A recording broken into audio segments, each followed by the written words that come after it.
Self ഡിഫെൻസിൻ്റെ പുതിയൊരു വീഡിയോയിലേക്ക് എല്ലാവർക്കും സ്വാഗതം.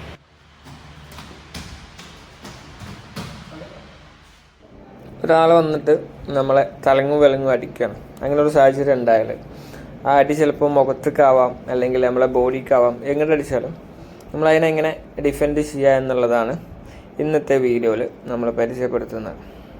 സോ അതിൻ്റെ ഫസ്റ്റ് സ്റ്റെപ്പായിട്ട് ഒരു പഞ്ച് വരുമ്പോൾ, കൈയായിട്ട് അല്ലെങ്കിൽ ഒരു അടി വരുമ്പോൾ അതിനൊരു ഡിസ്റ്റൻസ് ഉണ്ട്. അതിൻ്റെ അപ്പുറത്തേക്ക് കയ്യോ കാലോ എന്തായാലും നീളില്ല. അപ്പോൾ ആദ്യം ആ ഡിസ്റ്റൻസ് കണ്ടുവച്ചിട്ട് നമ്മൾ അതിൻ്റെ ബാക്കിലേക്ക് ഇറങ്ങുക എന്നുള്ളതാണ്.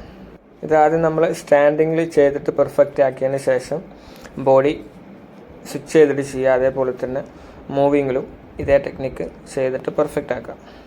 ഓപ്പണൻറ്റിൻ്റെ സ്പീഡിനനുസരിച്ചും ബോഡി മൂവ്മെൻറ്റ്സിനനുസരിച്ചും നമ്മൾ ബോഡി മൂവ്മെൻറ്റും സ്പീഡും കൊണ്ടടക്കാൻ അല്ലെങ്കിൽ കൺട്രോൾ ചെയ്യാൻ നമ്മളെ കൊണ്ട് പറ്റണം. നമ്മുടെ മൂവ്മെൻറ്റ്സ് ഓക്കെ ആയിക്കഴിഞ്ഞാൽ ഇതുപോലെ ഓപ്പണൻറ്റ് പഞ്ച് ചെയ്യുമ്പോൾ ബാക്കിലേക്ക് ഇറങ്ങുന്നതോടൊപ്പം തന്നെ ബോഡി ട്വിസ്റ്റും കൂടെ ചെയ്യുക ഒരു സൈഡിലേക്ക്. അതേ സൈഡിലേക്ക് തന്നെ ഈ വരുന്ന പഞ്ച് പുഷ് ചെയ്യുകയും ചെയ്യാം. കൈ പുഷ് ചെയ്യുന്ന സമയത്ത് ടൈമിങ് റെഡി ആയില്ലെങ്കിൽ മേത്ത് കൊള്ളാനുള്ളൊരു ചാൻസ് ഉണ്ട്. അതുകൊണ്ടാണ് ബോഡി ട്വിസ്റ്റ് ചെയ്യണം എന്ന് പറയാൻ കാരണം. അതേപോലെ തന്നെ ഓപ്പണൻറ്റിൻ്റെ അറ്റാക്കിൻ്റെ സ്പീഡിനനുസരിച്ച് നമ്മളെ ഡിഫെൻസിൻ്റെ സ്പീഡും നമ്മൾ കൂട്ടാൻ വേണ്ടി ശ്രമിക്കണം.